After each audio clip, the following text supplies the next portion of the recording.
We're now going to look at the user experience in taking the part in the assessment PM1 we set up in the previous module. On this slide, we're looking at the assessment coordinators admin panel for their assessments. Here you'll see a list of assessments for the user account, the admin user account. So as you can see, there are two participants, one with report access as we set up in test assessment PM1, and one report viewer. And we also have a summary of the dynamics that are included in this assessment. So let's now go look at the user's inbox. So we'll look at Declan Kavanagh 1, and we go to his inbox, and we can see there is an email invitation here, which has the boilerplate content. As you can see here, it's the boilerplate content and the additional content here and the link to take the assessment. So we click the link to take the assessment. Okay, there are no report submissions yet. We have the description, additional details that we entered when we were setting up the assessment. So we have a summary of the 5 dynamics that are included in this assessment and what they are. So now we'll click Take Assessment. And for each question, we read from the bottom up the various statements and select the statement that most reflects our organization. And we can also add in supporting information as to why we chose that particular one.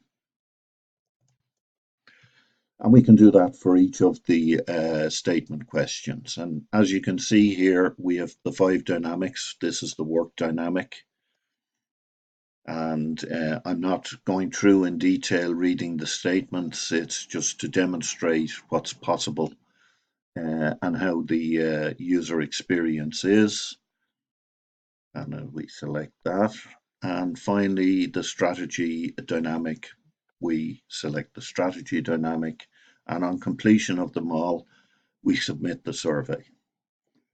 So as you can see, Declan Kavanagh 1 is allowed to see the report, so they can click on the report and they can go down through the ratings and the traits and guidance for each of the dynamics at the triage level. So this is not a deep diagnostic level. And you can see the participants and any comments they may have made and the maturity level they selected. We only have one response in this assessment at this time. So now let's look at user number 2, who is Declan Kavanagh 2, and we'll just go down to the inbox, and we should have an email in the inbox. And yes, we have an email in the inbox, and it's exactly the same. And we can click on the link, and that'll bring us to the link. Now, as you can see, the only difference here is that this user cannot access or see the report because we've chosen as the administrator not to do that. And as with all other participants, they take the same assessment. And we'll just go down through each of the 5 dynamics. And when we're completed this on the strategy one, then we can submit this survey assessment response. So as you can see, there are now 2 submissions, but this particular participant was not allowed to have access to the report. And finally, we go to look at the report viewer. Perhaps it's a board member or a sponsor or somebody like that. So we go to their inbox, and here we have their inbox. And as you can see, they have an invitation here, and they're told what the password is, and they have some of the additional information also.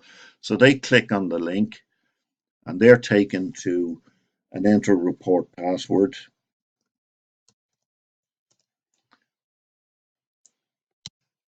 And once they enter the password, they can see the full report. And as you can see here, we have the measured level for all survey participants, and the solid line here indicates the highest rated, and the dotted line indicates the lowest rated response, and of course the traits and development focus. So that's a quick view of the user experience in taking the assessment and viewing reports.